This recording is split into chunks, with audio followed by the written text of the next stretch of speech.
오늘 하나님의 말씀은 잠언서 20장 1절에서 25절 풍요의 함정이라는 제목으로 은혜 나누겠습니다. 아동 심리학자인 존 네비 박사는 부자로 사는 부유한 집의 가정에 사는 아이를 이렇게 많은 사람들과 물어서 이렇게 어떤 풍요롭게 사는 아이들은 어떻게 사는가 취재를 했다고 합니다. 근데 부유한 집에서 자라는 아이들은 남을 믿지 못해요. 자기가 가진 것이 너무 많아서 사람들을 잘 안 믿는다고 말합니다. 그 다음에는 돈이 없으면 살아갈 수 없다고 느끼는 사람이 부유한 가정에서 자란 아이들이라고 합니다. 그 다음에 얘네들은 돈에 대해서 집착이 아주 강해요. 돈이 아주 생명줄과 같이 돈이 없으면 안 된다라고 하는 그런 마음가짐이 있다고 합니다. 부족함이 없이 자라다 보니까 이렇게 어떤 모험을 할 때도 부족함 없이 탁 이렇게 던지는 그런 게 있다라고 얘기해요. 생각을 안 하고 그냥 이렇게 하는 그런 게 있다고 합니다. 근데 때로는 살아가는 게 너무 따분하다. 정말 너무 따분하다. 이렇게 느낄 때가 있다고 합니다. 그런데 아동정신과 의사인 더글라스 서전트는 어떻게 말을 하냐면 부유한 집에서 자라는 소년들이 대체적으로 자기가 남보다 더 아름답게 생겼고 자기가 훨씬 잘났다고 그렇게 생각하고 산다고 그래요. 우월감에 빠져서. 그런데 자기가 가대평가하면서 늘 나는 이렇게 눈높이를 이렇게 맞출 때도 나는 쟤보다 내가 더 나아, 더 잘생겼어, 더 이뻐, 내가 더 많이 가졌어, 막 이런 자기 마음대로 생각을 그렇게 한다고 해요. 그래서 이런 외모지상에 대해서도 이렇게 자기가 엄청나게 이렇게 어떤 모습이 잘 없는 사람보다 더 이렇게 평등한 사람같이 생겼는데도 자기 자신이 잘났다고 생각하고 자기가 공부도 더 잘한다고 생각하고 자기가 뭐든지 제일 첫 번째가 자기라고 그래요. 근데 누구나 바라보는 환경에서 우리는 요만큼 가졌으면 이 환경에서 내가 잘난 거예요. 나보다 더 잘난 사람은 없는 거예요. 있는 사람만 그런 게 아니라 없는 사람도 그렇다라는 거예요. 그런데 우리가 이제 요즘에 보면 텔레비에 보면 막 아이를 갖다가 막 죽이기도 하고 떨어뜨리기도 하고 부모가 자식을 죽이고 막 이런 시대가 됐잖아요. 이런 사람은 왜 그래요? 그런 사람도 자기 어떤 우월감이나 자기가 만족하지 못한 어떤 그런 상처가 있기 때문에 그렇다라는 거죠. 지금 세상에는 돈만 있어서 살 수 있는 게 아니라 돈 있는 사람이 더 범죄를 저지른다는 거예요. 그래서 우리가 이렇게 보면은 세상이 이렇게 돌아가는 거 보면 너무 무서운 점이 너무 많죠.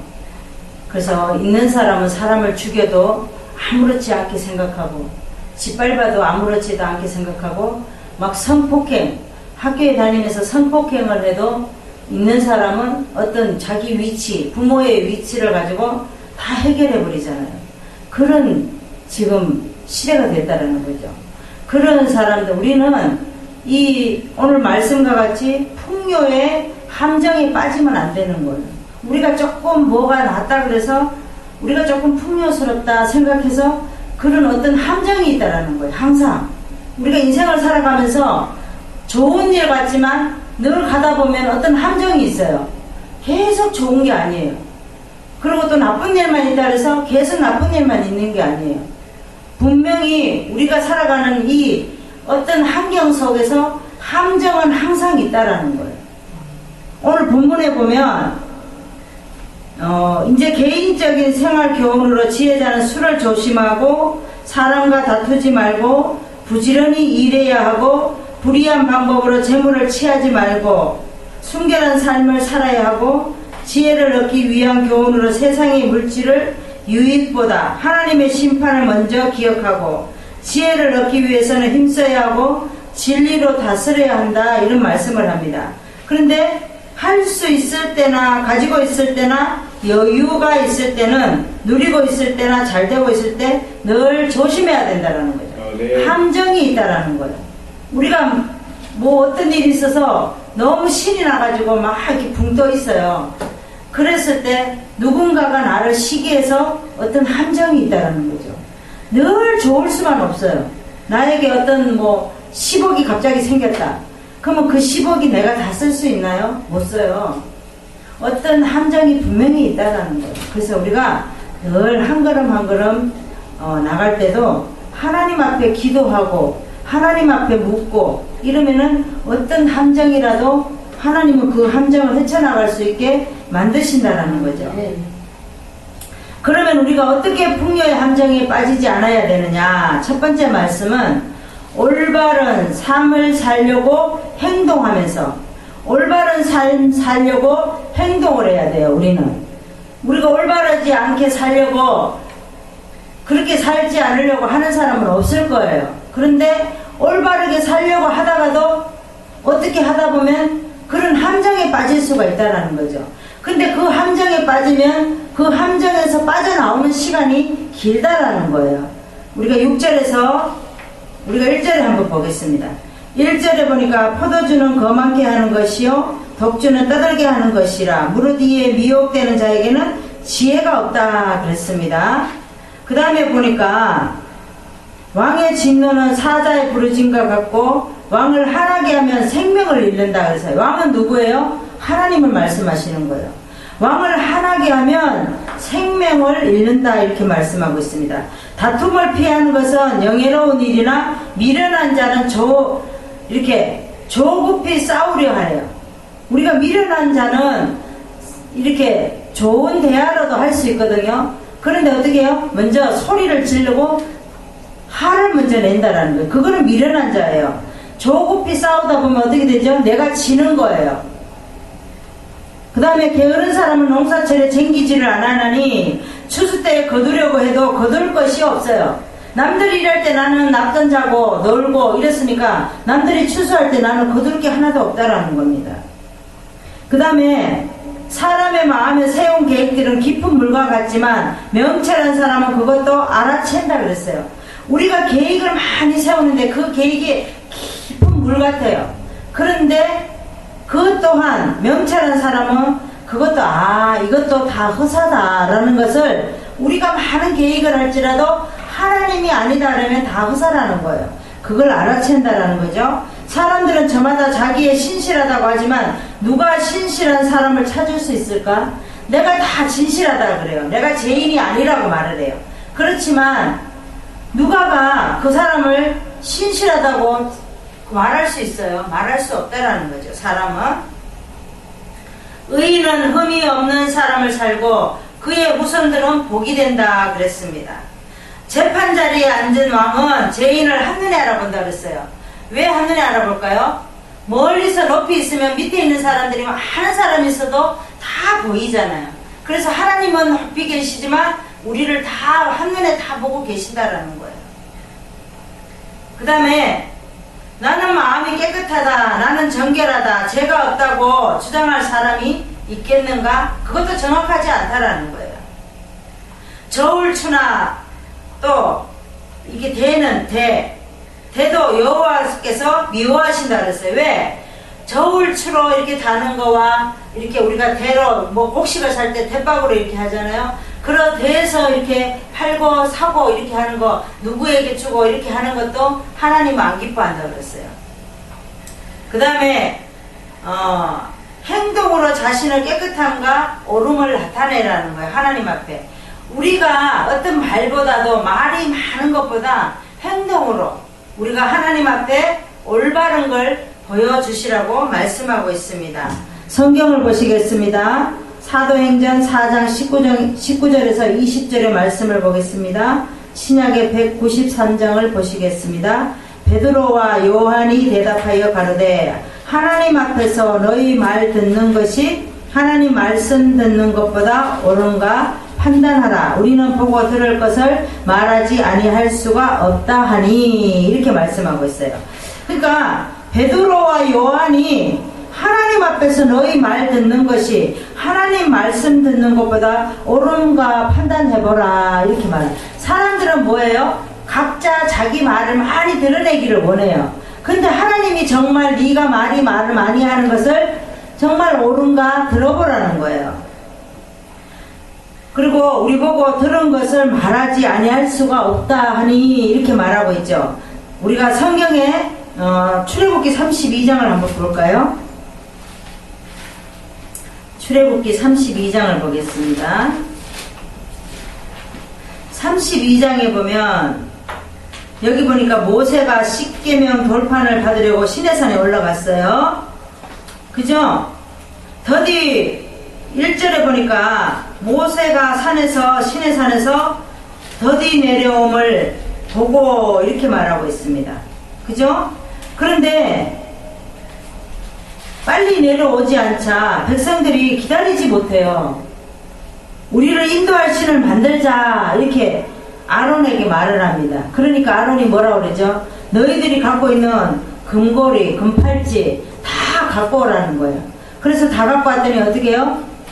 불에 녹여서 그거를 금송아지를 만들었어요. 금송아지가 뭐라고, 이 사람들은 뭐라고 말합니까? 금송아지를 만들어서 애굽에서 인도해낸 신이라고, 자기를 우리가 애굽에서 노예되었고 그들의 우리는 아무것도 아니었잖아. 그쵸? 노예였는데 거기서 자기를 이끌어낸 신이라고 말하고 있습니다. 근데 이 금송아지를 하나님인 것처럼 섬겼어요. 그랬더니 시내산에서 내려온 모세가 그 금송아지를 보고 춤추고 난리가 나서 십계명을 깨뜨립니다. 올바른 삶을 살려고 이 모세는 어떻게 했죠? 시내산에 십계명 돌판을 받으러 갔는데 더디 내려옴을 보고 우리는 어떻게 합니까? 우리가 정말 어떤 신을 섬겨야 되는데 신이 없이는 살아갈 수가 없다. 그래서 금송아지를 만들어요. 우리는 때로는 금송아지 많이 만듭니다. 내가 마음대로 안 되면 무조건 금송아지를 만들어요. 그래서 모세가 기다리지 못하고 보자고 건면하며 풍요한 함정에 이 이스라엘 백성들은 빠지고 말아요.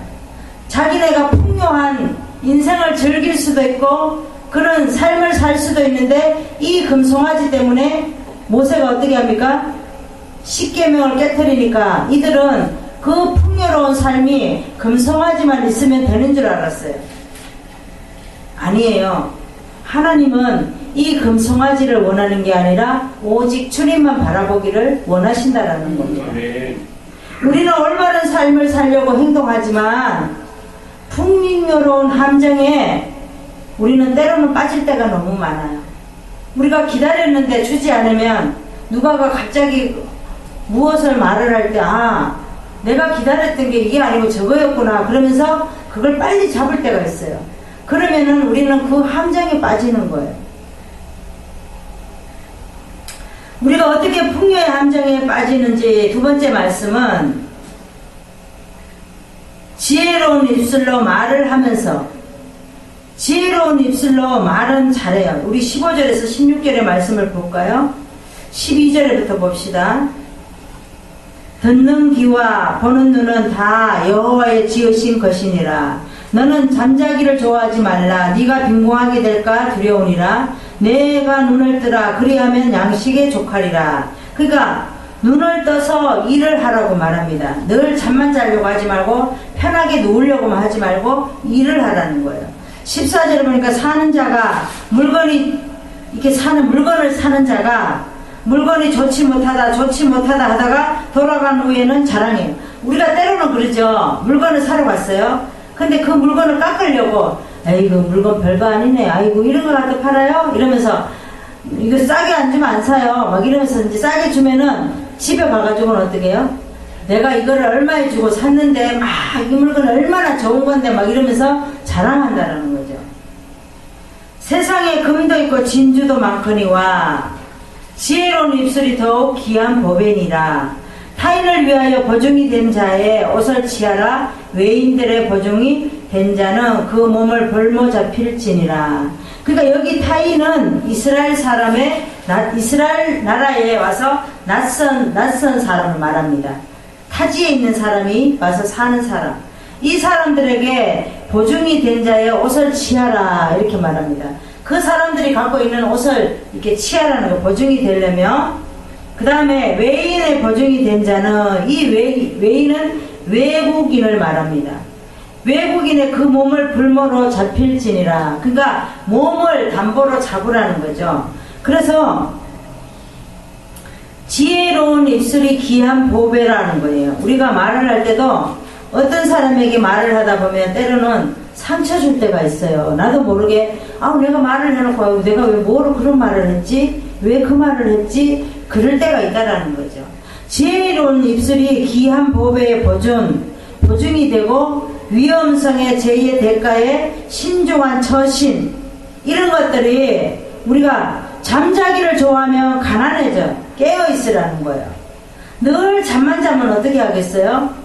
남들이 일할 때 나도 일을 해야지. 잠만 자면 게으르다라는 거죠. 그러면 우리는 가난하게 살 수밖에 없다라는 거죠.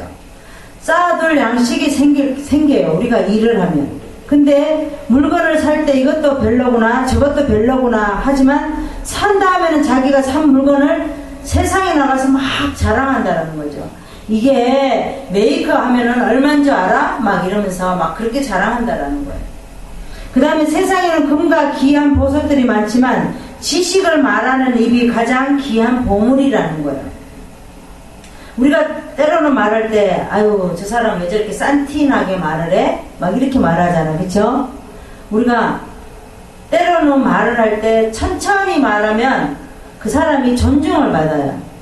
근데 우리가 너무 말을 많이 하다 보면 내가 무슨 말을 했는지, 어떤 말을 했는지도 생각 안 할 때예요. 그거는 싼티나는 말이에요. 그 다음에 나중에 입안에 자갈이 가득한 것이나 조언을 듣고 계획을 세우라는 거예요. 전쟁을 하려면 지혜로운 조언을 들으라는 거죠. 우리가 어떤 세상에 나가서 어떤 일을 할 때, 어떤 이제 누구를 만날 때 어떤 일을 완성을 시켜야 돼요. 또 우리가 이제 영업을 뛰러 갈 때도 마찬가지예요. 거기 가서 어떤 영업의 대가성을 얻어야 되는데, 그러면 어떻게 하죠? 그 사람이 먼저 말하는 걸 들어주고 내가 갖고 간 물건을 말을 하는 거예요. 천천히 그 사람이 이해가 되게끔 이렇게 말을 하는 거예요. 우리가 성경을 보겠습니다. 잠언서 15장 21절을 보겠습니다. 구약의 925장을 보겠습니다. 무지한 자는 미련한 것을 즐겨하여도 명철한 자는 그 길을 바르게 하느니라. 무지한 자는 미련한 것을 즐겨요. 이 무지한 자는 자기가 미련한 것도 몰라요.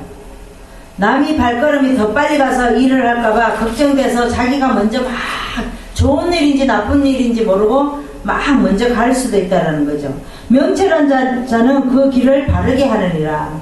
지혜로운 자는 어떠한 환경에서도 그 자리를 빛내게 말을 할 수가 있다는 거예요. 우리가 열왕기상 13장을 보겠습니다. 열왕기상 13장 한번 봅시다.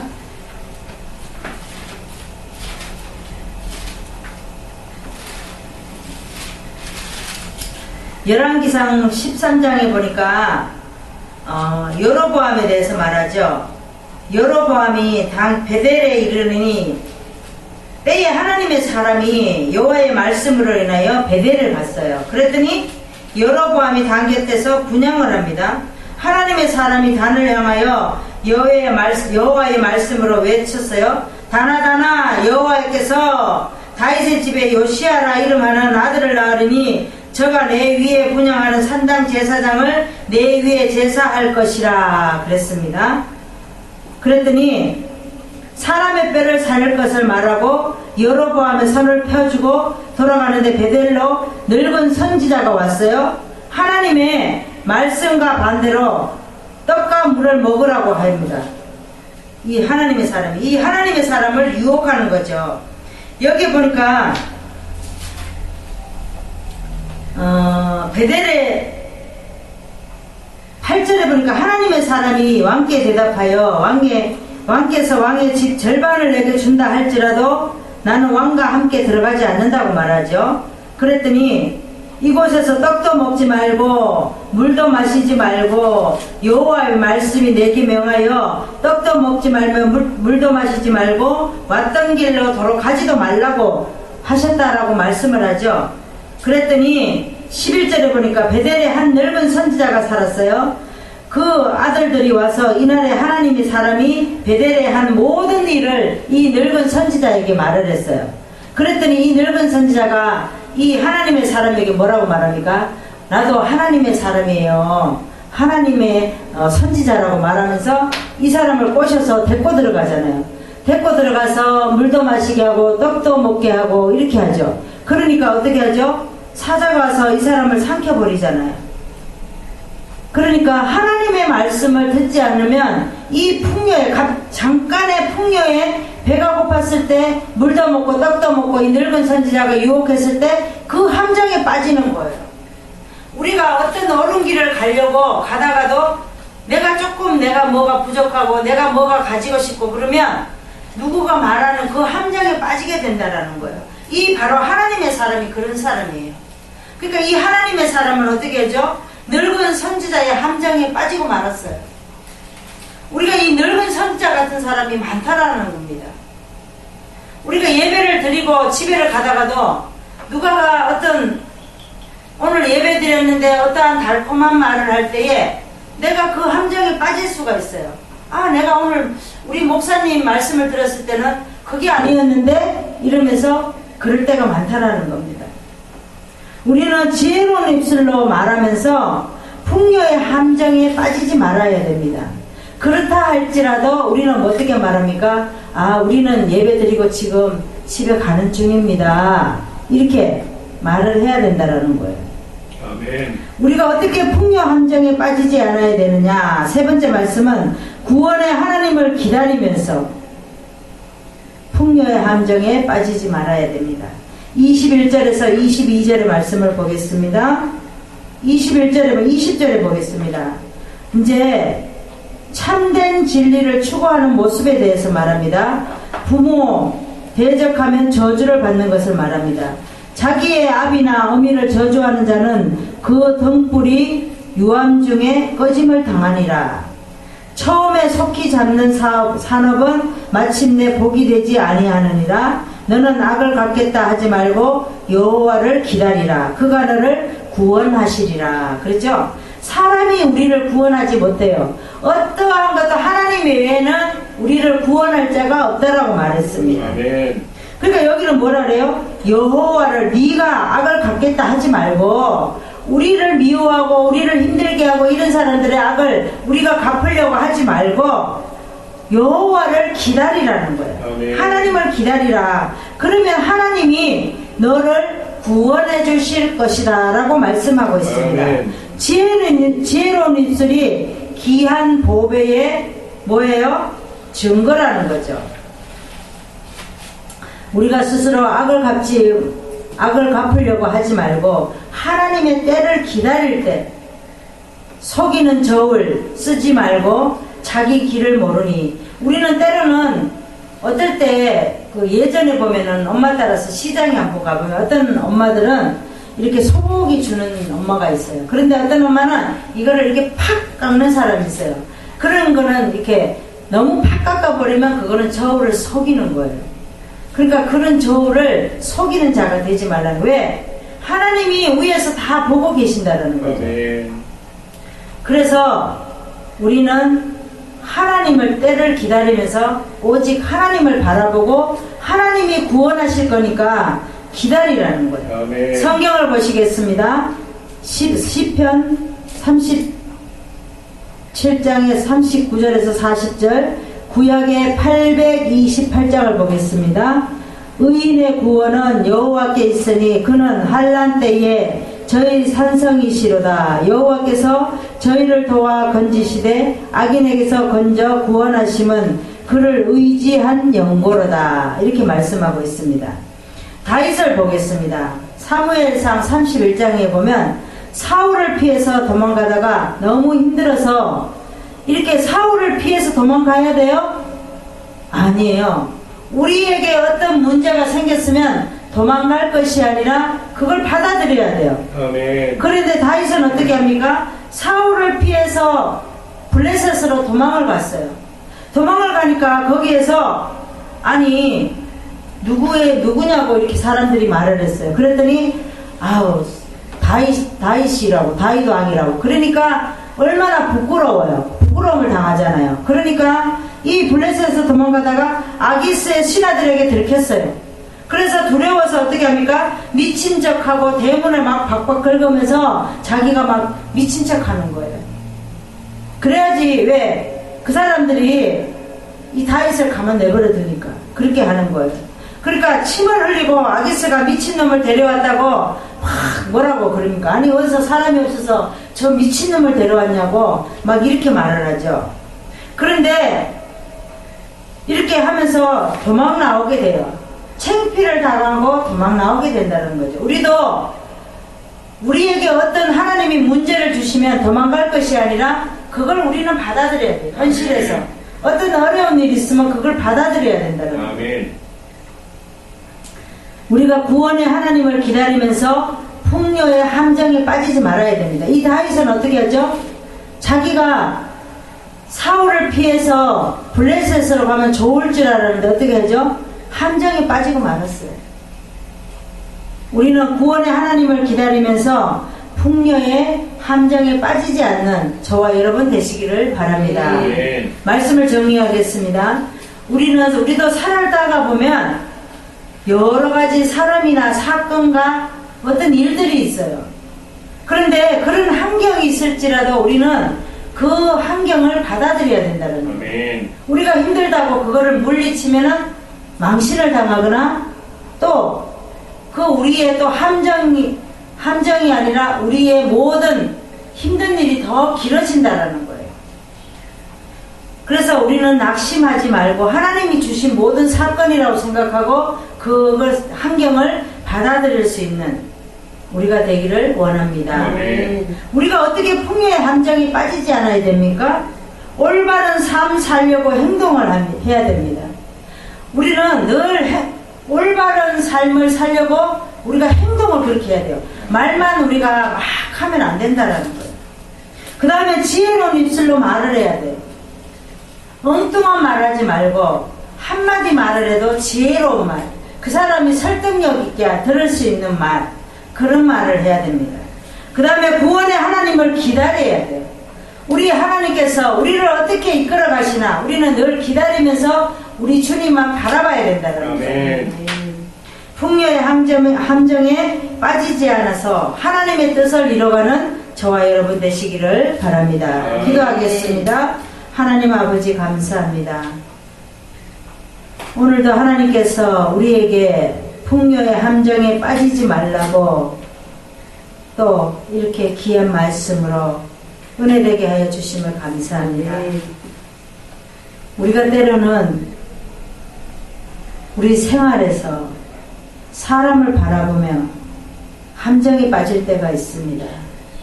그럴 때 오직 우리를 구원해서 우리를 그 늪에서 건져내신 이는 오직 하나님이라고 고백할 수 있는 우리가 되기를 원합니다. 감사드리며 예수 그리스도 이름으로 기도드리옵나이다. 아멘.